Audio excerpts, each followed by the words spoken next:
श्री शिव पुराण वायव्य संहिता अध्याय 33 पाशुपत व्रत की विधि और महिमा तथा भस्म धारण की महत्ता। ऋषि बोले, भगवान, हम परम उत्तम पाशुपत व्रत को सुनना चाहते हैं, जिसका अनुष्ठान करके ब्रह्मा आदि सब देवता पाशुपत माने गए हैं। वायुदेव ने कहा, मैं तुम सब लोगों को गोपनीय पाशुपत व्रत का रहस्य बताता हूँ, जिसका अर्थावशीष में वर्णन मिलता है तथा जो सब पापों का नाश करने वाला है। चित्रा से युक्त पूर्णमासी इसके लिए उत्तम काल है। शिव के द्वारा अनुग्रहित स्थान ही इसके लिए उत्तम देश है, अथवा क्षेत्र, बगीचे आदि तथा वन प्रांत भी शुभ एवं प्रशस्त देश है। पहले त्रयोदशी को भली भांति स्नान करके नित्य कर्म संपन्न कर लें, फिर अपने आचार्य की आज्ञा लेकर उनका पूजन और नमस्कार करके व्रत के अंग रूप से देवताओं की विशेष पूजा करें। उपासक को स्वयं श्वेत वस्त्र, श्वेत यज्ञोपवीत, श्वेत पुष्प और श्वेत चंदन धारण करना चाहिए। वह कुश के आसन पर बैठकर हाथ में मुट्ठी भर कुश ले पूर्व या उत्तर की ओर मुंह करके 3 प्राणायाम करने के पश्चात भगवान शिव और देवी पार्वती का ध्यान करे। फिर यह संकल्प करे कि मैं शिव शास्त्र में बताई हुई विधि के अनुसार यह पाशुपत व्रत करूंगा। वह जब तक शरीर गिर न जाए तब तक के लिए, अथवा 12, 6 या 3 वर्षों के लिए, अथवा 12, 6, 3 या 1 महीने के लिए, अथवा 12, 6, 3 या 1 दिन के इस व्रत की दीक्षा लें। संकल्प करके विरजा होम के लिए विधिवत अग्नि की स्थापना करके क्रमशः घी, समिधा और चरु से हवन करें। तत्पश्चात तत्वों की शुद्धि के उपदेश से फिर मूल मंत्र द्वारा उस समिधा आदि सामग्रियों की ही आहुतियां दें। उस समय वह बारंबार यह चिंतन करे कि मेरे शरीर में जो ये तत्व हैं सब शुद्ध हो जाएं। इन तत्वों के नाम इस प्रकार हैं: 5 भूत, उनकी 5 तन मात्राएं, 5 ज्ञान इंद्रियां, 5 कर्म इंद्रियां, 5 विषय, त्वचा आदि 7 धातु, प्राण आदि 5 वायु, मन, बुद्धि, अहंकार, प्रकृति, पुरुष, राग, विद्या, कला, नियति, काल, माया, शुद्ध विद्या, महेश्वर, सदाशिव, शक्ति तत्व और शिव तत्व, ये क्रमशः तत्व कहे गए हैं। वीरज मंत्रों से आहुति करके होता रजोगुण रहित शुद्ध हो जाता है। फिर शिव का अनुग्रह पाकर वह ज्ञानवान होता है। तदंतर गोबर लगाकर उसकी पिंडी बनाए, फिर उसे मंत्र द्वारा अभिमंत्रित करके अग्नि में डाल दे। इसके बाद इसका प्रोक्षण करके उसी दिन व्रती केवल हविष्य खाकर रहे। जब रात बीतकर प्रातःकाल आए तब चतुर्दशी में पुनः पूर्वोक्त सब कृत्य करे। उस दिन शेष समय निराहार रहकर ही बिताए। फिर पूर्णिमा को प्रातःकाल इसी तरह होम पर्यंत कर्म करके रुद्राग्नि का उपसंहार करे। तदंतर यत्न पूर्वक उसमें से भस्म ग्रहण करे। इसके बाद साधक चाहे जटा रख ले, चाहे सारा सिर मुड़वा ले, या चाहे तो केवल सिर पर शिखा धारण करे।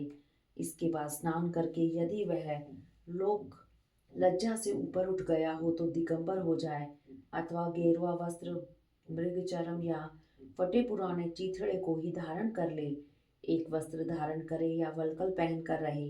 कटी में मेखला धारण करके हाथ में दंड ले ले। तदंतर दोनों पैर धोकर आचमन करे। विराज अग्नि से प्रकट हुए भस्म को एकत्रित करे। अग्निरिति ही भस्म इत्यादि 6 अर्थवेदीय मंत्रों द्वारा उसे अपने शरीर में लगाए। मस्तक से लेकर पैर तक सभी अंगों में उसे अच्छी तरह मल दे। इसी क्रम से प्रणव या शिव मंत्र द्वारा सर्वांग में भस्म रमाकर त्रयायुषम इत्यादि मंत्रों से ललाट आदि अंगों में त्रिपुंड की रचना करे। इस प्रकार शिव भाव को प्राप्त हो शिव योग का आचरण करे। 3 संध्याओं के समय ऐसा ही करना चाहिए। यही पाशुपत व्रत है जो भोग और मोक्ष देने वाला है। यह जीवों के पशु भाव को निवृत्त कर देता है। इस प्रकार पाशुपत व्रत के अनुष्ठान द्वारा पशुत्व का परित्याग करके लिंग मूर्ति सनातन महादेव जी का पूजन करना चाहिए। यदि वैभव हो तो सोने का अष्टदल कमल बनाए, जिसमें 9 प्रकार के रत्न जड़े गए हों। उसमें कर्णिका और केसर भी हो। ऐसे कमल को भगवान का आसन बनावे। धन अभाव होने पर लाल या सफेद कमल के फूल का आसन अर्पित करे। वह भी ना हो तो केवल भावना में कमल समर्पित करे। उस कमल की कर्णिका में पीठिका सहित छोटे से स्फटिक मणि में लिंग की स्थापना करके क्रमशः विधि पूर्वक उसका पूजन करे। उस लिंग का शोधन करके पहले शास्त्रीय विधि के अनुसार उसकी स्थापना कर लेनी चाहिए। फिर आसनदेह पंचमुख्य प्रकार से मूर्ति की कल्पना करके पंचगव्य आदि से पूर्ण अपने वैभव के अनुसार संग्रहित भरे हुए स्वर्ण निर्मित कलशों से उस मूर्ति को स्नान कराए।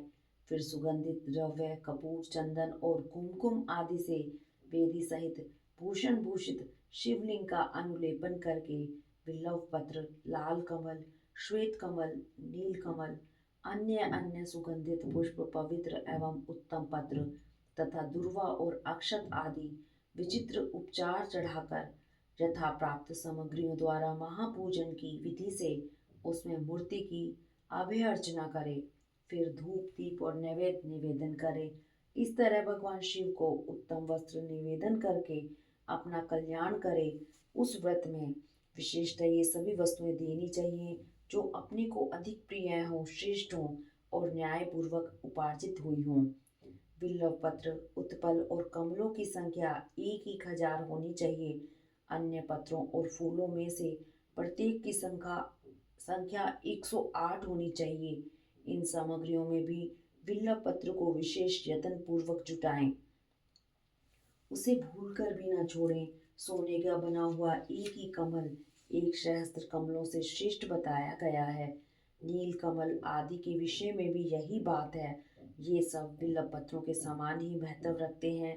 अन्य पुष्पों के लिए कोई नियम नहीं है। वे जितने मिले उतने ही चढ़ाने चाहिए।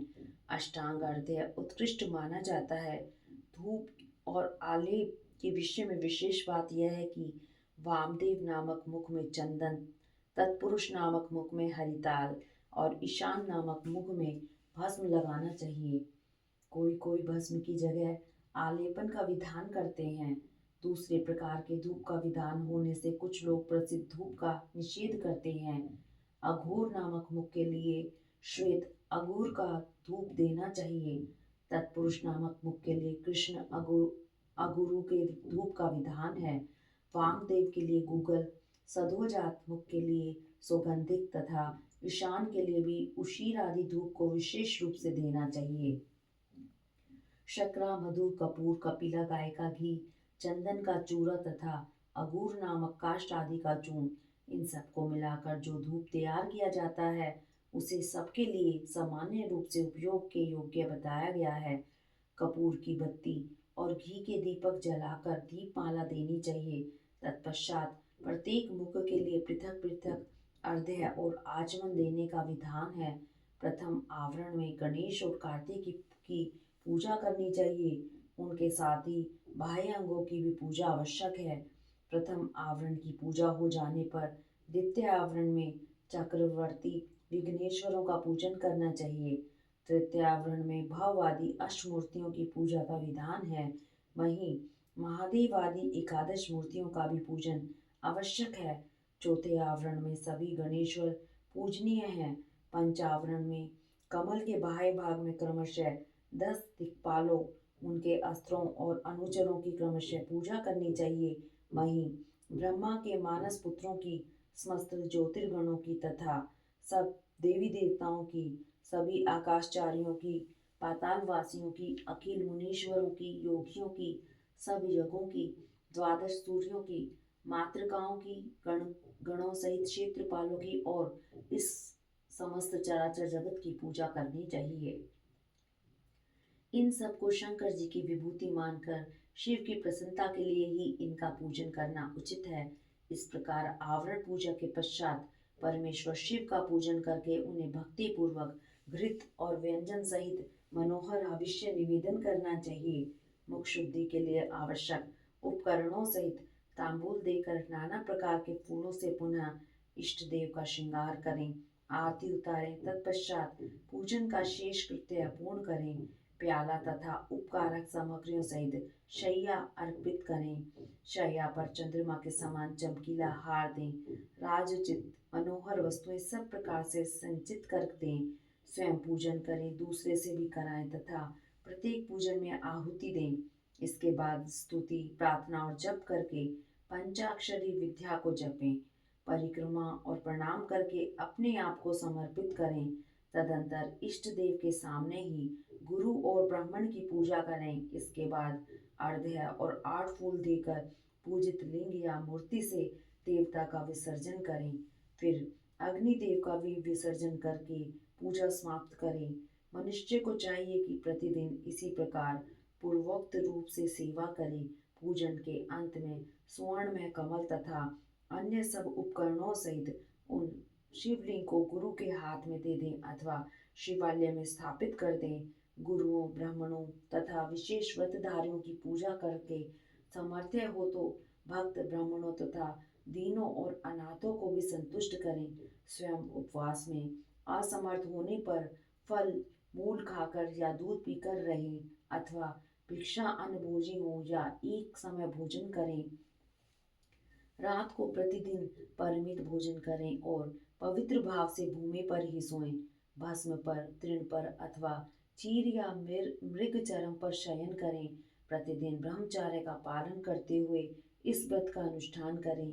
यदि शक्ति हो तो रविवार के दिन आद्रा नक्षत्र में दोनों पक्षों की पूर्णिमा और अमावस्या को, अष्टमी को तथा चतुर्दशी को उपवास करें। मन, वाणी और क्रिया द्वारा संपूर्ण प्रयत्न से पाखंडी, पतित, रजस्वला स्त्री, सूतक में पड़े हुए लोग तथा अत्यंत आदि के संपर्क का त्याग करें। निरंतर क्षमा, दान, दया, सत्य भाषण और अहिंसा में तत्पर रहें। संतुष्ट और शांत रहकर जप और ध्यान में लगा रहे। तीनों बार स्नान करें अथवा भस्म स्नान कर लें। मन, वाणी और क्रिया द्वारा विशेष पूजा क्रिया करें। इस विषय में अधिक कहने से क्या लाभ। व्रतधारी पुरुष कभी अशुभ आचरण न करे। प्रमादवश यदि वैसा आचरण बन जाए तो उसके गुरु लाघव का विचार करके उसके दोष का निवारण करने के लिए पूजा, होम और जप आदि के द्वारा उचित प्रायश्चित करें। व्रत की समाप्ति पर्यंत भूल कर भी अशुभ आचरण न करें। संपत्ति हो तो उसके अनुसार गोदान, वृक्ष उत्सर्ग और पूजन करें। भक्त पुरुष निष्काम भाव से शिव की प्रीति के लिए ही सब कुछ करे। यह संक्षेप से इस व्रत की सामान्य विधि कही गई है। अब शास्त्र के अनुसार प्रत्येक मास में जो विशेष कृत्य है उसे बताता हूँ। वैशाख मास में हीरे के बने हुए शिवलिंग का पूजन करना चाहिए। जेठ मास में मरकतमणि में शिवलिंग की पूजा उचित है। आषाढ़ मास में मोती के बने हुए शिवलिंग को पूजनीय समझे। श्रावण मास में नीलम का बना हुआ शिवलिंग पूजन के योग्य है। भाद्रपद मास में पूजन के लिए पद्मराग मणि में शिवलिंग को उत्तम माना गया है। आश्विन मास में गोमेद मणि के बने हुए लिंग को उत्तम समझें। कार्तिक मास में मूंगे के और मार्गशीर्ष मास में विदुर्य मणि के बने हुए लिंग की पूजा का विधान है। पौष मास में पुष्पराग, पुखराज मणि के तथा माघ मास में सूर्यकांत मणि के लिंग का पूजन करना चाहिए। फाल्गुन मास में चंद्रकांत मणि के और चैत्र में सूर्यकांत मणि के बने हुए लिंग के पूजन की विधि है। अथवा रत्नों के न मिलने पर सभी मासों में स्वर्ण में लिंग का ही पूजन करना चाहिए। सुवर्ण के अभाव में चांदी, तांबे, पत्थर, मिट्टी, लोहा या किसी वस्तु का जो सुलभ हो लिंग बना लेना चाहिए। अथवा अपनी रुचि के अनुसार सर्वगंध में लिंग का निर्माण करें।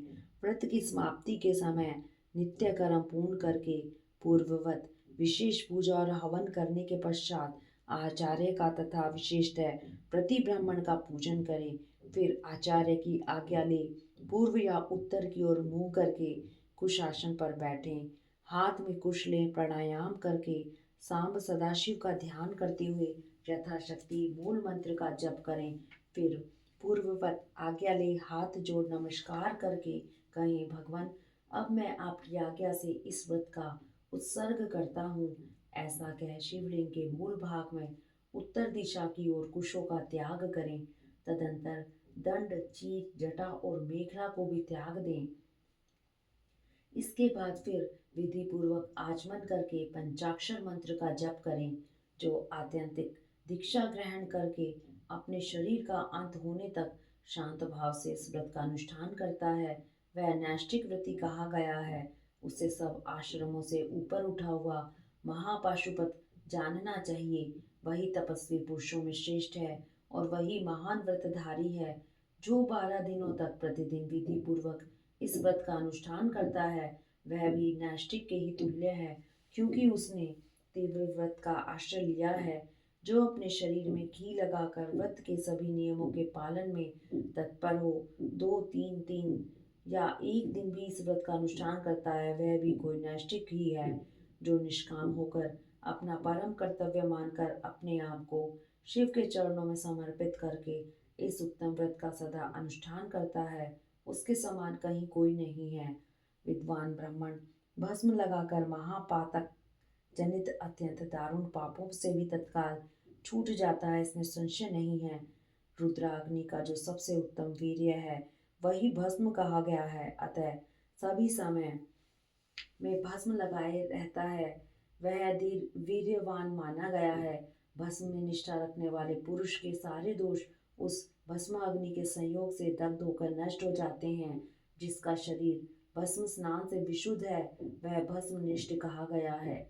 जिसके सारे अंगों में भस्म लगा हुआ है, जो भस्म से प्रकाशमान है, जिसने भस्म में त्रिपुंड लगा रखा है तथा जो भस्म से स्नान करता है, वह भस्मनिष्ठ माना गया है। भूत प्रेत पिशाच और अत्यंत दुस्सह रोग भी भस्मनिष्ठ के निकट से दूर भागते हैं, इसमें संशय नहीं है। वह शरीर को भासित करता है, इसलिए भसित कहा गया है तथा पापों का भक्षण करने के कारण उसका नाम भस्म है। भूति ऐश्वर्य कारक होने से उसे भूति या विभूति भी कहते हैं। विभूति रक्षा करने वाली है, अतः उसका नाम रक्षा भी है। भस्म के महात्म्य को लेकर यहाँ और क्या कहा जाए। भस्म से स्नान करने वाला व्रती पुरुष साक्षात महेश्वर देव कहा गया है। यह परमेश्वर संबंधी भस्म शिव भक्तों के लिए बड़ा भारी अस्त्र है, क्योंकि उसने धौम्य मुनि के बड़े भाई उपमन्यु के तप में आई हुई आपत्तियों का निवारण किया था। इसलिए सर्वदा प्रयत्न करके पाशुपत व्रत का अनुष्ठान करने के पश्चात हवन संबंधी भस्म का धन के समान संग्रह करके सदा भस्म स्नान में तत्पर रहना चाहिए। इति श्री अध्याय 33। अध्याय 34। बालक उपमन्यु को दूध के लिए दुखी देख माता का उसे शिव की आराधना के लिए प्रेरित करना तथा उपमन्यु की तीव्र तपस्या। ऋषियों ने पूछा, प्रभु, धौम्य के बड़े भाई उपमन्यु जब बालक थे, तब उन्होंने दूध के लिए तपस्या की थी और भगवान शिव ने प्रसन्न होकर उन्हें क्षीर सागर प्रदान किया था। परंतु शैशवावस्था में उन्हें शिव शास्त्र के प्रवचन की शक्ति कैसे प्राप्त हुई अथवा वे कैसे शिव के सत्स्वरूप को जानकर तपस्या में निरत हुए।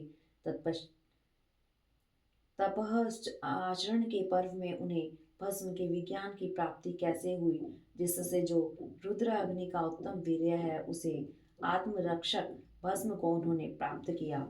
वायुदेव ने कहा, महर्षियों, जिन्होंने वह तप किया था, वे उपमन्यु कोई साधारण बालक नहीं थे, परम बुद्धिमान मुनिवर व्याघ्रपाद के पुत्र थे। उन्हें जन्मांतर में ही सिद्धि प्राप्त हो चुकी थी, परंतु किसी कारणवश वे अपने पद से च्युत हो गए थे और योग भ्रष्ट हो गए। अतः भाग्यवश जन्म लेकर वे मुनि कुमार हुए। एक समय की बात है, अपने मामा के आश्रम में उन्हें पीने के लिए बहुत थोड़ा दूध मिला। उनके मामा का बेटा अपनी इच्छा के अनुसार गरम गरम उत्तम दूध पीकर उनके सामने खड़ा था। मातुल पुत्र को इस अवस्था में देखकर व्याघ्रपाद कुमार उपमन्यु के मन में ईर्ष्या हुई और वे अपनी माँ के पास जाकर बड़े प्रेम से बोले, माते महाभागे तपस्विनी, मुझे अत्यंत स्वादिष्ट गरम गरम गाय का दूध दो, मैं थोड़ा सा नहीं पीऊंगा।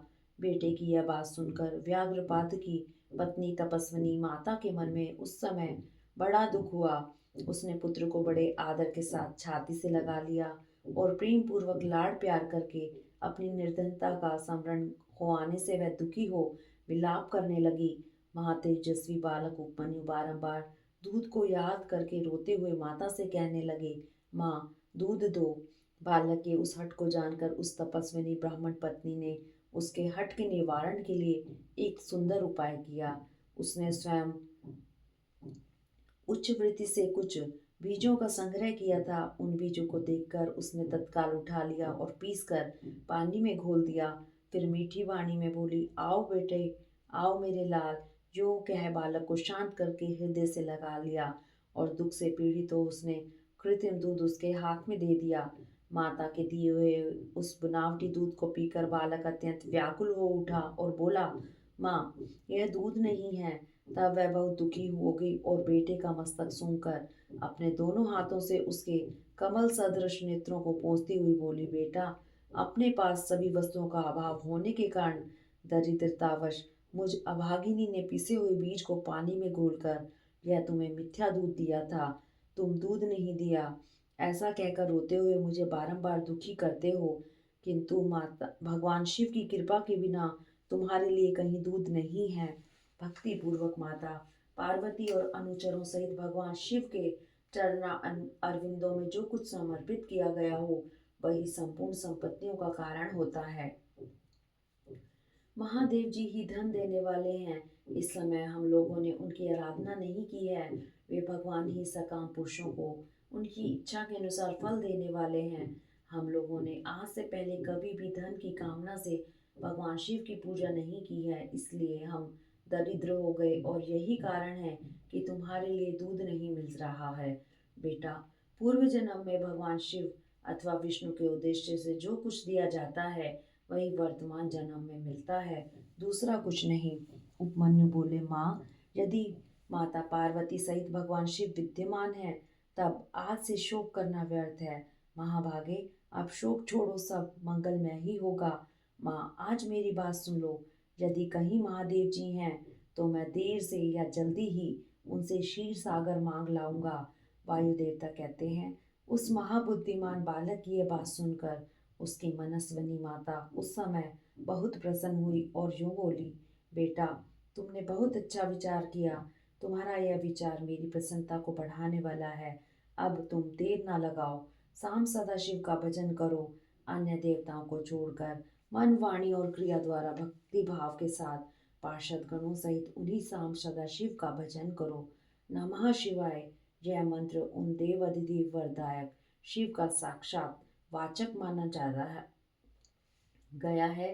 प्रणव सहित जो दूसरे 7 करोड़ महामंत्र हैं वे सब इसी में लीन होते हैं और फिर इसी से प्रकट होते हैं। यह मंत्र दूसरे सभी मंत्रों से प्रबल है। यही सबकी रक्षा करने में समर्थ है। अतः दूसरे की इच्छा नहीं करनी चाहिए। इसलिए तुम दूसरे मंत्रों को त्याग कर केवल पंचाक्षर के जप में लग जाओ। इस मंत्र के जीवा पर आते ही यहाँ कुछ भी दुर्लभ नहीं रह जाता। यह उत्तम भस्म जिसे मैंने तुम्हारे पिताजी से ही प्राप्त किया है, यह विरजा होम की अग्नि से सिद्ध हुआ है, अतः बड़ी से बड़ी आपत्तियों का निवारण करने वाला है। मैंने तुम्हें जो पंचाक्षर मंत्र बताया है उसको मेरी आज्ञा से ग्रहण करो। इसके जप से ही शीघ्र तुम्हारी रक्षा होगी। इस प्रकार आज्ञा देकर और तुम्हारा कल्याण हो, ऐसा कहकर माता ने पुत्र को विदा किया। मुनि उपमन्यु ने उस आज्ञा को शिरोधार्य करके ही उसके चरणों में प्रणाम किया और तपस्या के लिए जाने की तैयारी की। उस समय माता ने आशीर्वाद देते हुए कहा, सब देवता तुम्हारा मंगल करें। माता की आज्ञा पाकर उस बालक ने दुष्कर तपस्या आरंभ की। हिमालय पर्वत के एक शिखर पर जाकर उपमन्यु एकाग्रचित हो केवल वायु पीकर रहने लगे। उन्होंने 8 ईंटों का एक मंदिर बनाकर उसमें मिट्टी के शिवलिंग की स्थापना की। उसमें माता पार्वती तथा गणों सहित अविनाशी महादेव जी का आह्वान करके भक्ति भाव से पंचाक्षर मंत्र द्वारा ही वन के पत्र पुष्प आदि उपचारों से उनकी पूजा करते हुए वे चिरकाल तक उत्तम तपस्या में लगे रहे।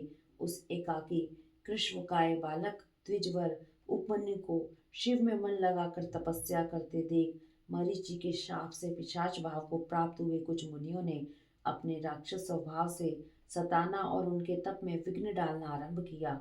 उनके द्वारा सताए जाने पर भी उपमन्यु किसी प्रकार तप में लगे रहे और सदा नमः शिवाय का आर्तनाद की भांति जोर जोर से उच्चारण करते रहे।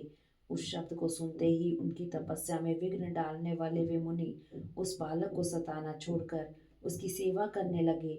ब्राह्मण बालक महात्मा उपमन्यु की उस तपस्या से संपूर्ण चराचर जगत प्रदीप्त एवं संतप्त हो उठा। इति श्री अध्याय 34। अध्याय 35। भगवान शंकर का इंद्र रूप धारण करके उपमन्यु के भक्ति भाव की परीक्षा लेना, उन्हें क्षीर सागर आदि देकर बहुत से वर देना और अपना पुत्र मानकर पार्वती के हाथ में सौंपना, कृतार्थ हुए उपमन्यु का अपनी माता के स्थान पर लौटना। तदंतर भगवान विष्णु के अनुरोध करने पर श्री शिव ने पहले इंद्र का रूप धारण करके उपमन्यु के पास जाने का विचार किया। फिर श्वेत ऐरावत पर आरूढ़ हो स्वयं देवराज इंद्र का शरीर ग्रहण करके भगवान सदाशिव, देवता, असुर, सिद्ध तथा बड़े बड़े नागों के साथ उपमन्यु मुनि के तपोवन की ओर चले। उस समय वह ऐरावत दाई सूंड में चवर लेकर शची सहित दिव्य रूप वाले देवराज इंद्र को हवा कर रहा था और बाएं सूंड में श्वेत छत्र लेकर उन पर लगाए चल रहा था। इंद्र का रूप धारण किए उमा सहित भगवान सदाशिव उस श्वेत छत्र से उसी तरह से शोभित हो रहे थे जैसे उदित हुए पूर्ण चंद्रमंडल से मंदराचल शोभायमान होता है। इस तरह इंद्र के स्वरूप का आश्रय ले परमेश्वर शिव उपमन्यु के उस आश्रम पर अपने उस भक्त पर अनुग्रह करने के लिए जा पहुँचे। इंद्र रूपधारी परमेश्वर शिव को आया देकर मुनियों में श्रेष्ठ उपमन्यु मुनि ने मस्तक झुकाकर प्रणाम किया और इस प्रकार कहा, देवेश्वर जगन्नाथ भगवान देव शिरोमणि, आप स्वयं यहाँ पधारे, इससे मेरा यह आश्रम पवित्र हो गया। इंद्र रूपधारी शिव बोले, उत्तम व्रत का पालन करने वाले धौम्य के बड़े भैया महामुनि उपमन्यु, मैं तुम्हारी इस तपस्या से बहुत संतुष्ट हूँ। तुम वर मांगो, मैं तुम्हें संपूर्ण अभिष्ट वस्तुएं प्रदान करूँगा।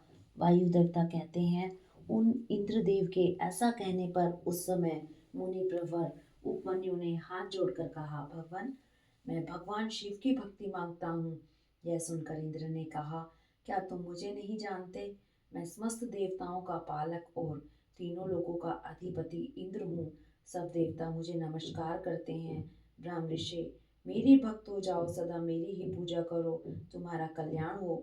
मैं तुम्हें सब कुछ दूंगा। निर्गुण रुद्र को त्याग दो। उस निर्गुण रुद्र से तुम्हारा कौन सा कार्य सिद्ध होगा, जो देवताओं की पंक्ति से बाहर होकर पिशाच भाव को प्राप्त हो गया है।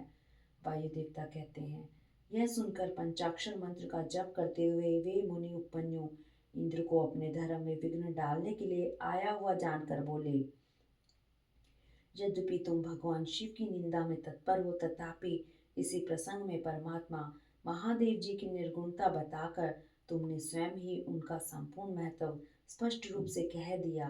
तुम नहीं जानते कि भगवान रुद्र संपूर्ण देवेश्वरों के भी ईश्वर हैं, ब्रह्मा, विष्णु और महेश के भी जनक हैं तथा प्रकृति से परे हैं। ब्रह्मवादी लोग उन्हीं को सत, असत, व्यक्त, अव्यक्त तथा नित्य, एक और अनेक कहते हैं। अतः मैं उन्हीं से वर मांगूंगा जो युक्तिवाद से परे तथा सांख्य और योग के सारभूत अर्थ का ज्ञान प्रदान करने वाले हैं। तत्वज्ञानी पुरुष उत्कृष्ट जानकर जिनकी उपासना करते हैं, उन भगवान शिव से ही मैं वर मांगूंगा। देवधम, दूध के लिए जो मेरी इच्छा है वह यूं ही रह जाए, परंतु शिवास्त्र के द्वारा तुम्हारा वध करके मैं अपने इस शरीर को त्याग दूंगा। ऐसा कहकर स्वयं मर जाने का निश्चय करके उपमन्यु दूध की भी इच्छा छोड़कर इंद्र का वध करने के लिए उद्यत हो गए। उस समय अघोर अस्त्र से अभिमंत्रित घोर भस्म को लेकर मुनि ने इंद्र के उद्देश्य से छोड़ दिया और बड़े जोर से सिंहनाद किया। फिर शंभु के युगल चरणारविंदों का चिंतन करते हुए वे अपनी देह को दग्ध करने के लिए उद्यत हो गए और आग्नेयी धारणा धारण करके स्थित हुए। ब्राह्मण उपमन्यु जब इस प्रकार स्थित हुए, तब भग देवता के नेत्र का नाश करने वाले भगवान शिव ने योगी उपमन्यु की उस धारणा को अपनी सौम्य दृष्टि से रोक दिया। उनके छोड़े हुए उस अघोर अस्त्र को नंदीश्वर की आज्ञा से शिव वल्लभ नंदी ने बीच में ही पकड़ लिया। तत्पश्चात परमेश्वर भगवान शिव ने अपने बाल इंदु शेखर रूप को धारण कर लिया और ब्राह्मण उपमन्यु को उसे दिखाया। इतना ही नहीं, उस प्रभु ने उस मुनि को सहस्त्रों क्षीर सागर, सुधा सागर, दधि आदि के सागर, घृत के समुद्र, फल संबंधी रस के समुद्र तथा भक्ष्य भोज्य पदार्थों के समुद्र का दर्शन कराया और कुओं का पहाड़ खड़ा करके दिखा दिया। इसी तरह देवी पार्वती के साथ महादेव जी वहां वृषभ पर आरूढ़ दिखाई दिए। वे अपने गणाध्यक्षों तथा त्रिशूल आदि दिव्य अस्त्रों से घिरे हुए थे। देवलोक में दुदुम्बियां बजने लगी, आकाश से फूलों की वर्षा होने लगी और विष्णु ब्रह्मा और इंद्र आदि देवताओं से दसों दिशाएं आच्छादित हो गई। उस सब में उपमन्यु आनंद सागर की लहरों से घिरे हुए थे। वे भक्ति विनम्र चित्त से पृथ्वी पर दंड की भांति पड़ गए। इसी समय वहां मुस्कुराते हुए भगवान शिव ने यहाँ आओ कहकर उन्हें बुलाया और उनका मस्तक सूंघकर अनेक वर दिए। शिव बोले, वत्स, तुम अपने भाई बंधुओं के साथ सदा इच्छानुसार भक्ष्य भोज्य पदार्थों का उपभोग करो, दुख से छूटकर सर्वदा सुखी रहो। तुम्हारे हृदय में मेरे प्रति भक्ति सदा बनी रहे। महाभाग उपमन्यु, ये पार्वती देवी तुम्हारी माता है। आज मैंने तुम्हें अपना पुत्र बना लिया और तुम्हारे लिए क्षीर सागर प्रदान किया। केवल दूध का ही नहीं, मधु, दही, अन्न, घी, भात तथा फल आदि के रस का भी समुद्र तुम्हें दे दिया। ये कुओं के पहाड़ तथा भक्ष्य भोज्य पदार्थों के सागर मैंने तुम्हें समर्पित किए। महामुने, ये सब ग्रहण करो। आज से मैं महादेव तुम्हारा पिता हूँ और जगदम्बा उमा तुम्हारी माता है। मैंने तुम्हें अमृतत्व तथा गणपति का स्नातन पद प्रदान किया। अब तुम्हारे मन में जो दूसरी दूसरी अभिलाषाएं हो उन सबको तुम बड़ी प्रसन्नता के साथ वर के रूप में मांगो। मैं संतुष्ट हूँ, इसलिए वह सब दूंगा। इस विषय में कोई अन्यथा विचार नहीं करना चाहिए। ऐसा कहकर महादेव जी ने उन्हें दोनों हाथों से पकड़कर हृदय से लगा लिया और मस्तक सूंघकर यह कहते हुए देवी की गोद में दे दिया कि यह तुम्हारा पुत्र है। देवी ने कार्तिकेय की भांति प्रेम पूर्वक उनके मस्तक पर अपना कर कमल रखा और उन्हें अविनाशी कुमार पद प्रदान किया। क्षीर सागर ने भी साकार रूप धारण करके उनके हाथ में अनश्वर पिंडीभूत स्वादिष्ट दूध समर्पित किया। तत्पश्चात पार्वती देवी ने संतुष्ट चित्त हो उन्हें योग जनित ऐश्वर्य, सदा संतोष, अविनाशिनी ब्रह्म विद्या और उत्तम समृद्धि प्रदान की। तदंतर उनके तपोमय तेज को देखकर प्रसन्नचित हुए शंभु ने उपमन्यु मुनि को पुनः दिव्य वरदान दिया।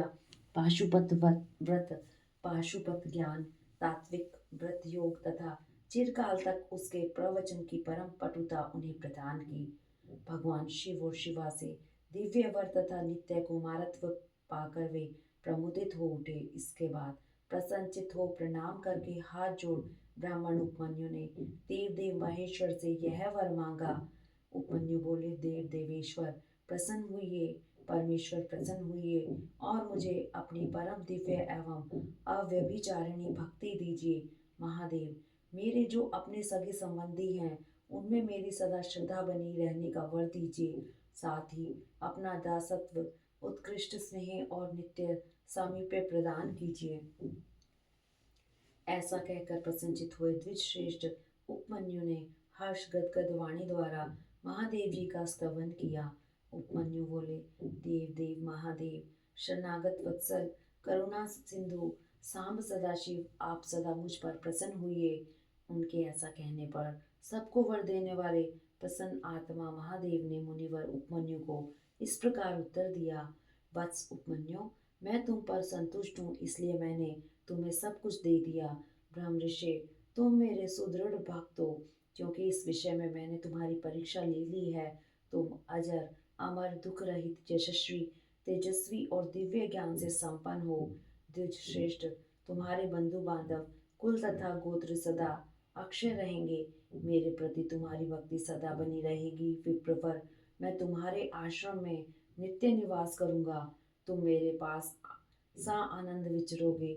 ऐसा कहकर उपमन्यु को अभिष्ट वर दे करोड़ों सूर्य के समान तेजस्वी भगवान महेश्वर वहीं अंतर ध्यान हो गए। उन श्रेष्ठ परमेश्वर से उत्तम वर पाकर उपमन्यु का हृदय प्रसन्नता से खिल उठा। उन्हें बहुत सुख मिला और वे अपनी जन्मदायिनी माता के स्थान पर चले गए। इति श्री अध्याय 35 वायवीय संहिता का पूर्ण पूर्व खंड संपूर्ण हुआ। हरिओम तत्सत। हरिओम तत्सत।